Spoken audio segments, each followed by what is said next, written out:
कि अपने पुराने पापों को छिपाने के लिए कांग्रेस आज जो है सारा षड्यंत्र कर रही है। अगर आपको सच में लगता है कि सरना धर्म कोड के साथ कोई ज्यादती हो रही है या हक नहीं मिल रहा, तो पहला घेराव और पहला धरना जो है ना, वो कांग्रेस दफ्तरों के सामने दें कि सरना धर्म कोड की मांग जो है वो अव्यवहारिक है और इसे दिया नहीं जा सकता। कि अगर सरना धर्म कोड जैसे मांग को हम मानेंगे तो इसके ऐसे हजारों जो है वो मांग और जगह उठ जाएंगे, इसीलिए इसको देना अव्यवहारिक है। अव्यवहारिक अगर हम एक को देंगे तो ये तरह तरह की मांग होगी। कांग्रेस ने सरना धर्म कोड की मांग को आधिकारिक रूप से 11 फरवरी 2014 की तिथि को रिजेक्ट किया था। पहले एक बार कांग्रेस को राष्ट्र से माफी मांगनी चाहिए।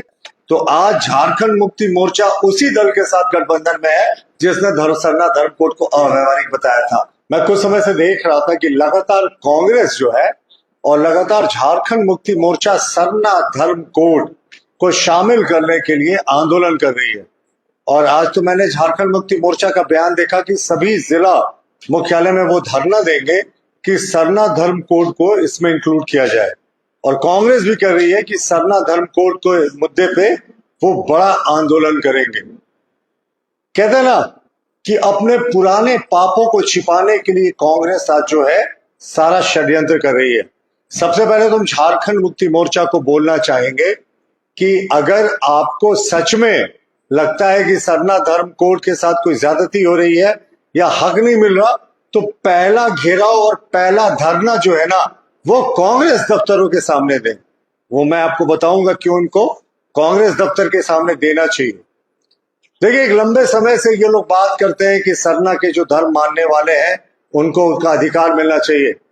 और हम भी इस बात को कहते हैं कि साहब जो आरक्षण है, 26% जनजातियों की संख्या है झारखंड में, जिसमें 4% जो है वो ईसाई है, 22% पारंपरिक तरीके से अपने धर्म और सभ्यता को रक्षा करने वाले सरना धर्म मानने वाले लोग हैं, या अन्य जो धर्म मानने वाले लोग हैं जिन्होंने धर्मांतरण नहीं किया। अब मैं आपको बताता हूं कि कांग्रेस का घेराव क्यों करना चाहिए और कांग्रेस इस मुद्दे पे क्यों एक्सपोज्ड है। मैं आपको एक पत्र दिखा रहा हूं 11 फरवरी 2014 का। ये बहुत ही महत्वपूर्ण पत्र है।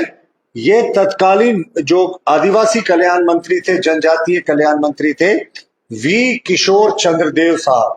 ये वी किशोर चंद्रदेव जी का लिखा हुआ पत्र है, जिसमें उन्होंने स्पष्ट रूप से कहा है कि सरना धर्म कोड की मांग जो है वो अव्यवहारिक है और इसे दिया नहीं जा सकता। जब कांग्रेस यूपीए की सरकार में थी तो उसने इसी सरना धर्म कोड को खारिज किया था और किसी पार्टी के फंक्शनरी ने नहीं खारिज किया था। कांग्रेस के तत्कालीन आदिवासी जनजातीय कल्याण मंत्री वी किशोर चंद्रदेव साहब ने लिखित उत्तर में सुदर्शन भगत माननीय सांसद को कहा था ये अव्यवहारिक है। वो यही नहीं रुके थे, उन्होंने कहा था कि अगर सरना धर्म कोड जैसे मांग को हम मानेंगे तो इसके ऐसे हजारों जो है वो मांग और जगह उठ जाएंगे, इसीलिए इसको देना अव्यवहारिक है। अव्यवहारिक, अनप्रैक्टिकल, ऐसे शब्दों का उन्होंने प्रयोग किया। इन्होंने कहा कि 2001 के सेंसस में 100 से ज्यादा ट्राइबल रिलीजन है और डिफरेंट सेक्ट है, इसीलिए अगर हम एक को देंगे तो ये तरह तरह की मांग होगी।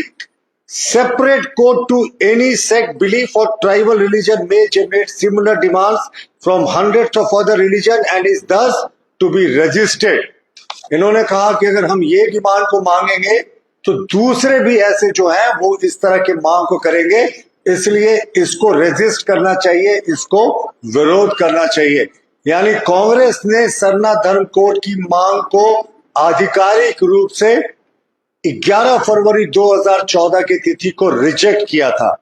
उन्होंने ये भी कहा कि मिनिस्ट्री ऑफ ट्राइबल अफेयर्स जो डॉक्यूमेंटेशन किया इन्होंने रिलीजियस प्रैक्टिसेस का, अलग अलग ट्राइब्स का, जो उसमें ये जो स्टडीज है वो ज्यादा ऑथेंटिक है और सरना धर्म कोड देना किसी भी सूरत में व्यवहारिक नहीं है।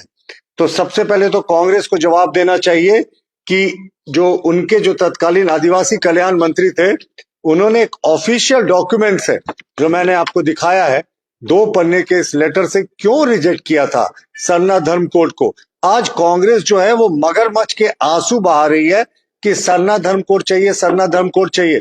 पहले एक बार कांग्रेस को राष्ट्र से माफी मांगनी चाहिए कि जो उस समय आदिवासियों की डिमांड थी सरना धर्म कोड को। ऑफिशियली यूपीए की सरकार थी 10 वर्षों तक, और लिखित रूप से उन्होंने कहा था कि सरना धर्म कोड को रिजेक्ट करते हैं। और जो झारखंड मुक्ति मोर्चा आज कह रही है कि हम धरना देंगे, तो हम फिर से दोहराते हैं अपनी बात को। धरना दीजिए ना साहब, कांग्रेस ऑफिस का घेराव कीजिए। जो उनके तत्कालीन आदिवासी कल्याण मंत्री ने, सरकार ने रिजेक्ट कर दिया था सरना धर्म कोड की मांग को। जब विधानसभा में पेश हुआ था तो भारतीय जनता पार्टी के विधायकों ने इसका विरोध नहीं किया था, लेकिन कहा था कि जिन्होंने धर्मांतरण कर लिया है उसको इस सूची से बाहर किया जाए। अब कांग्रेस का नाटक देखिए। कांग्रेस के लिए एक बड़े नेता थे पूर्व केंद्रीय मंत्री बाबा कार्तिक उरांव। उन्होंने अपने एक किताब थी, उनकी बहुत फेमस किताब थी 20 साल की काली रात। तो उस किताब में उन्होंने स्पष्ट रूप से लिखा है, देखिए उन्होंने 1967 में एक विधेयक इंट्रोड्यूस किया था पार्लियामेंट में, संविधान अनुसूचित जाति जनजाति आदेश संशोधन विधेयक, जिसमें उन्होंने स्पष्ट रूप से कहा था कि जिन लोगों ने अपना धर्मांतरण कर लिया है उनको आरक्षण की सुविधा से वंचित करना चाहिए, और जिन लोगों ने हजारों वर्षों से अंग्रेजों मुगलों के बावजूद अपनी परंपरा को जिंदा रखा है उनको इसका लाभ मिलना चाहिए। देखिए ये ज्वाइंट पार्लियामेंट्री कमेटी को रेफर हुआ 1967 में। ज्वाइंट पार्लियामेंट्री कमेटी ने बाबा कार्तिक उरांव के दिए गए सभी सुझावों को मान लिया, लेकिन तत्कालीन प्रधानमंत्री इंदिरा गांधी जी ने इसे ठंडे बस्ते में डाल दिया। उसके बाद जो कुछ हुआ लोकसभा और राज्यसभा में वो एक अनप्रेसिडेंटेड है। उस समय के 348 एमपी, जिसमें 322 एमपी लोकसभा के थे, 26 एमपी राज्यसभा के थे, उन्होंने इंदिरा गांधी जी को पत्र लिखकर कहा कि स्पेशल सेशन बुलाइए और इस जो विधेयक है इसको पारित कीजिए। इंदिरा गांधी जी बिल्कुल तैयार नहीं थी। अंत में प्रेशर में उन्होंने इस विधेयक को पेश किया 24 नवंबर 1970 को, और व्हिप जारी किया कांग्रेस के सचेतक ने कि बाबा कार्तिक उरांव ने जो धर्मांतरित आदिवासियों को ये सरना कोड या आरक्षण के लाभ से बाहर करने की मंशा रखी है उसके खिलाफ वोटिंग किया जाए। तो इतना विरोध था कि उस समय दबा दिया गया। कहते हैं नॉर्थ ईस्ट के 2-3 ईसाई मुख्यमंत्री थे, वो आकर दिल्ली कैंप कर गए कि ये विधेयक पास नहीं होना चाहिए। इंदिरा गांधी उन्हीं के दबाव में आ गई, और बाबा कार्तिक उरांव जिनके नाम पर कांग्रेस आज भी कहती है हम उनके सपनों पे चलते हैं, उनके सपनों को चकनाचूर कर दिया गया, जिसका पूरा वृतांत उन्होंने 20 साल की काली रात में लिखा है। तो एक तरफ कांग्रेस है, जब वो आदिकाल से अपना धर्म और सभ्यता की रक्षा करने वाले आदिवासियों को हक देने वाले बिल की बात आती है तो वो उसका विरोध करते हैं, और दूसरी तरफ आज कह रहे हैं कि साहब सरना धर्म कोड दिया जाए। हमारा कहना है कि ये घड़ियाली आंसू क्यों साहब, जब आप सत्ता में थे 10 वर्षों तक, उससे पहले 50 वर्ष तक थे, उस समय आपको सरना धर्म कोड नहीं सूझा। लेकिन आज आप सरना धर्म कोड की बात करें, जहां तक भाजपा का स्टैंड है, हमारा क्लियर स्टैंड है। हमने सरना धर्म कोड का जब बिल पास हुआ था विधानसभा से तो हमने साथ दिया था, लेकिन स्पष्ट किया था जिन लोगों ने धर्मांतरण किया उन्हें इस सूची से बाहर किया जाए। तो आज झारखंड मुक्ति मोर्चा उसी दल के साथ गठबंधन में है जिसने सरना धर्म कोड को अव्यवहारिक बताया था। तो क्या पहले वो इससे पिन छुड़ाएंगे? क्या कांग्रेस दफ्तरों का घेराव होगा? क्या कांग्रेस अपने इस कुकृत्य के लिए माफी मांगेगी? अब तो झारखंड की जनता जवाब चाहती है। धन्यवाद।